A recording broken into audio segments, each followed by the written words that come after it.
ଥରୁଟେ କହିଦେ ଖାଲି ଯୋଉ ଗୀତଟା ଜଲି ମ୍ୟାଡାମ ଲେଖିଛନ୍ତି ତାଙ୍କର ଜେବି ମ୍ୟୁଜିକ ପ୍ରଡକ୍ସନ ରେ ଏଇଟା ରିଲିଜ ହେଇଛି। ଏଇଟା ଅଲରେଡି ରିଲିଜ ହେଇ ସାରିଲାଣି and one of the best music ମତେ ମାନେ ପର୍ସନାଲ ଲେଭେଲରେ ମତେ ବହୁତ ଭଲ ଲାଗିଲା।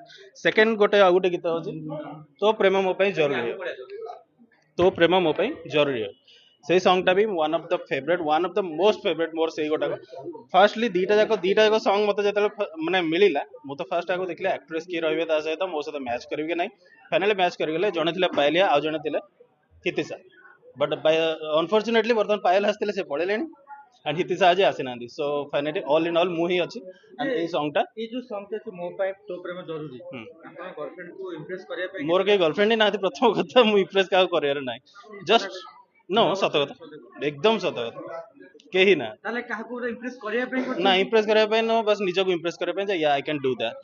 ମୁଁ ସଙ୍ଗ ଫାର୍ଷ୍ଟ ଟାଇମ୍ ପାଇଁ କରିଛି କେବେ ମ୍ୟୁଜିକ ଭିଡିଓ ପୂର୍ବରୁ କରିନଥିଲି ଜଷ୍ଟ ମଡେଲିଂ କରିଥିଲି ଆଣ୍ଡ କିଛି କିଛି ତାହେଲେ ଆପଣଙ୍କ ପ୍ରେମ କାହା ଜରୁରୀ ହେଇନି ମୋର ବର୍ତ୍ତମାନ ତ ଜରୁରୀ ନାହିଁ ୱାନ୍ସ ଅପନ୍ ଟାଇମ୍ ଥିଲା ଏବେ କ୍ୟାରିୟର ଉପରେ ଓନ୍ଲି ଫୋକସ୍ ଅଛି ଆଉ କିଛି ବି କୌଣସି ପ୍ରେମ ଫ୍ରେମର ଫିଲହାଲ ତ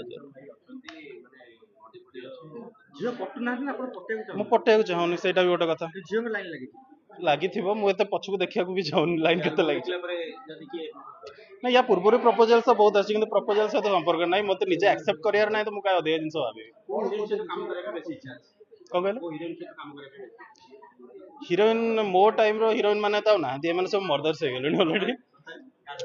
ମୋ ଫେଭରେଟ ମାନେ ଏବେ ତ ଆଉ ଫିଲହାଲ ଦେଖିବାକୁ ଗଲେ କିଏ ଅଧା ଲୋକଙ୍କୁ ତ ନାଁ ଜାଣିନି ଏଇଟା ଏକଦମ ସତ କଥା।